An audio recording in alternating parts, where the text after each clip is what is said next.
Good morning. আজকে একটা খুব সাধারণ রেসিপি নিয়ে আবার চলে এসেছি আপনাদের সাথে শেয়ার করতে। আমি সুমন, আমার চ্যানেলে সবাইকে ওয়েলকাম। আজকে আমি এই পেঁপেটা দিয়ে একটা রান্না করে দেখাবো। আমি এখানে এই পেঁপে রান্নাটাকে যে বানাবো ওটাকে আমি পেঁপে ভাজা বলি। তবে পেঁপে ভাজা অনেক রকমইভাবে হতেই পারে। আমি এখানে একটু অন্যরকমভাবে করে থাকি, যাতে যারা পেঁপে খেতে ভালো না বাসে তারা কিন্তু একদমই বুঝতে পারবে না প্রথমে যে এটা কি খাচ্ছে। পেঁপেগুলো প্রথমে ধুয়ে সুন্দর করে আমি পরিষ্কার করে নিলাম। এরকম চামচের সাহায্যে ওই যে ভেতরে একটা লেয়ার থাকে ওই লেয়ারটাও বের করে নিলাম। ভালো করে পরিষ্কার করে এবার এটাকে আমি একটা ওই কিচানি দিয়ে ভালো করে ক্রাশ করে নেব।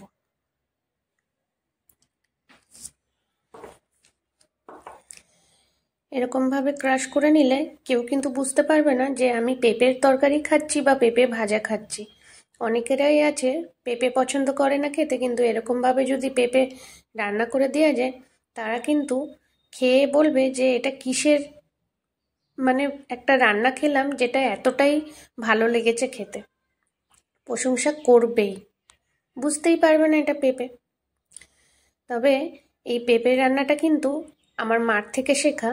আমার মা এভাবেই আমাদের পেঁপে খাওয়াতো। আমরা কিন্তু একদমই পেঁপে খেতে পছন্দ করতাম না। চলো, আমার পেঁপে এইভাবে ক্রাশ করে নিয়েছি, এবার রান্না করি। এদিকে আমি একটা ফ্রাই প্যানে নিয়ে নিয়েছি সর্ষের তেল।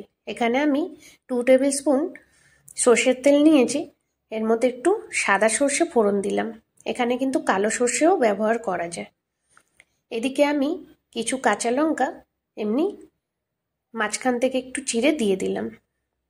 বেশি কাঁচা লঙ্কা দেওয়া যাবে না, কেন পেঁপের তরকারি নাকি ঝাল হলে ভালো হয় না খেতে। ওর জন্য আমি দুটোই কাঁচা লঙ্কা দিয়েছি, এটা একটা ফ্লেভারের জন্য দিয়েছি। এবার সর্ষেগুলো ভালোভাবে আমার ফুটে এসছে বা লাল লাল হয়ে গেছে। এখন আমি পেঁপেগুলো দিয়ে দেব। তবে একটু সাবধান, সর্ষেগুলো যখন ফুটবে ভীষণ ছেটায়। এবার ভালো করে তেলের মধ্যে যে পেঁপেগুলো দিলাম ওগুলো আমি সুন্দর করে মিক্স করে নেব।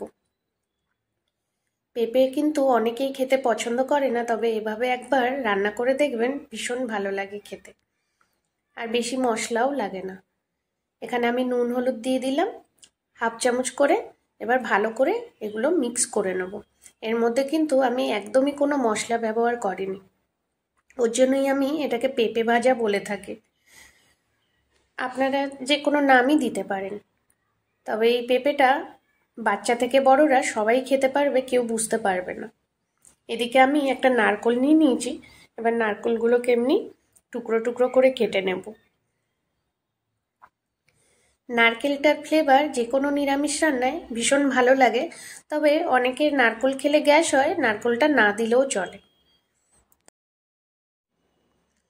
এভাবে আমি নারকেলগুলোকে ক্রাশ করে নেব।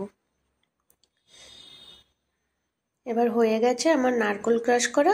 ওদিকে যাব, পেঁপেটা কিন্তু আমার ভাজা হয়ে এসছে। এবার ওপর দিয়ে নারকেলের এই ক্রাশগুলো দিয়ে আবার একটু ভেজে নেব। এই রান্নাটা খুব তাড়াতাড়ি হয়ে যায়, আর যারা আলু খেতে পছন্দ করেন না তাদেরকে এরকমভাবে পেঁপে ভেজে দেবেন, তারা কিন্তু রুটি বলো বা গরম ভাতের সাথে খেয়ে ভীষণই ওদের ভালো লাগবে। এখানে আমি সামান্য মাত্র একটু চিনি দিয়েছি, আর চিনিটা না দিলেও চলে। আমি একটু মিষ্টি মিষ্টি যেহেতু পছন্দ করি তার জন্য দিয়েছি, তবে বেশি একটা মিষ্টি হয় না। পেঁপে ভাজাটা কিন্তু আমার হয়ে গেছে। আমি সাইডে রেখে এদিকে চলে এসেছি আরও একটা জিনিস বানাবো। এদিকে আমি একটু সুজি নিয়ে নিয়েছি 1 কাপ। এখানে আমি কড়াইতে ঘি দিয়ে দিলাম। এখানে ঘি দিয়ে কিছু ড্রাই ফ্রুটস কেটে রেখেছিলাম, ওই ড্রাই ফ্রুটসগুলো একটু ভেজে দেব, তারপরে ওর মধ্যে আবার সুজিটা দিয়ে দেব। আমি মাঝে মাঝে এরকম একটু, মানে যে কোনো জিনিস বলো, প্রসেস কিন্তু সেম রান্না, কিন্তু একটু অন্যরকমভাবে ট্রাই করি, যাতে বাচ্চারা একটু দেখতেও, মানে বলে না খাওয়ার জিনিস যেটা দেখতে সুন্দর হয় বাচ্চারা খেতেও ভালোবাসে, আমি সেটাই সবসময় ট্রাই করে থাকি। আর এখানে আমি সেটাই করব। এখানে আসলে আমি সুজির হালুয়া বানাচ্ছি, কিন্তু সুজির হালুয়াটা আমি মানে সুজির হালুয়ার মতন দেখতে হবে না, এখানে আমি সুজির লাড্ডু বানাচ্ছি, যেটা আমার ছেলে খেতে কিন্তু ভীষণ পছন্দ করে। এদিকে আমি সুজিগুলো ভালো করে গোল্ডেন ব্রাউন হওয়া অবধি ফ্রাই করে নিয়েছিলাম, তারপরে এর মধ্যে জল দিয়ে দিচ্ছি।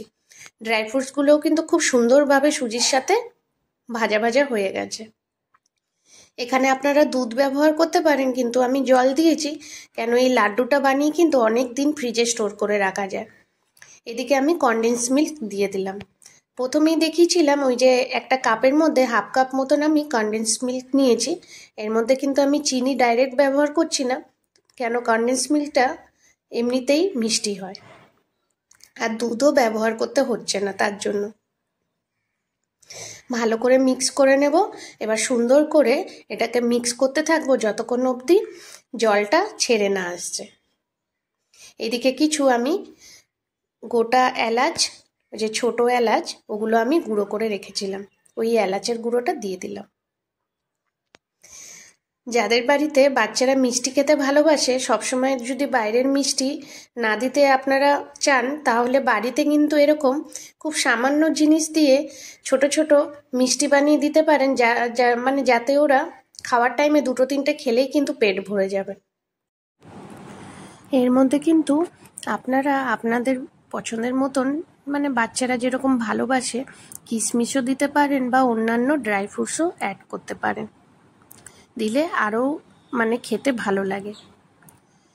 এবার এটাকে আমি একটা সুন্দরভাবে ডোর মতন তৈরি করে দিয়েছি। এবার এটাকে একটা থালায় ঢেলে নেব। থালায় ঢালার পরেই মানে একটু ঠান্ডা হবে, বেশি ঠান্ডাও হবে না, গরম থাকার অবস্থায় কিন্তু এটা আমাকে গোল গোল লাড্ডুর মতন করে নিতে হবে। হাতে আমি একটু ঘি মাখিয়ে নিয়েছিলাম, ঘি মাখাতে সুন্দর করে এটা মানে সেট হয়ে যায়, আর গোল গোলও খুব সুন্দর হয়ে যায়। আর এই লাড্ডুটি কিন্তু একদম মানে সফট হয়, কিন্তু খুব সুন্দরভাবে সেটও হয়ে যায় তাড়াতাড়ি, একদম ভাঙবে না। আর এটা ফ্রিজে কিন্তু স্টোর করে 7-8 দিন রাখতে পারবেন। আমি কিন্তু প্রায় বাড়িতে এভাবেই সুজির লাড্ডু বানিয়ে থাকি। আর আপনারা তো দেখতেই পারলেন, ঘি দিয়ে, ড্রাই ফ্রুটস দিয়ে, চিনি ডাইরেক্ট ইউজ করিনি, ওই কনডেন্স মিল্ক হাফ কাপ দিয়েই কিন্তু আমার পুরোপুরিভাবেই লাড্ডুটি তৈরি। দুধও ব্যবহার করতে হয়নি, আর কোনো বেশি সময়ও লাগেনি। এবার চলো আমি আজকে সকালের ব্রেকফাস্ট আপনাদের সাথেই ভাগ করে নিলাম। এখানে আমি পেঁপে ভাজা, তার সাথে রুটি আর সুজির লাড্ডু। আজকে সকালের ব্রেকফাস্টের রেসিপি আপনাদের সবার কেমন লাগলো নিশ্চয়ই কিন্তু আমাকে কমেন্ট করে জানাবেন। আর যদি ভিডিওটি ভালো লাগে, রান্নাগুলো আমার ভালো লাগে, তাহলে চ্যানেলটিও সাবস্ক্রাইব করে দেবেন, আর লাইক শেয়ারও করে দেবেন, আর পাশে থাকা বেল আইকনটিও প্রেস করে দেবেন। সবাই পাশে থাকবেন, তাহলে কিন্তু আমারও খুব আগ্রহ হবে নতুন নতুন নানা রকম এমনি খুব সাধারণ রেসিপি আপনাদের সাথে শেয়ার করতে পারলে। ততক্ষণ অবধি সবাইকে টাটা, আর সবাই ভালো থাকবেন, সুস্থ থাকবেন। আর কালকে আবার একটা নতুন ভিডিও নিয়ে আপনাদের সাথে দেখা হচ্ছে। নমস্কার।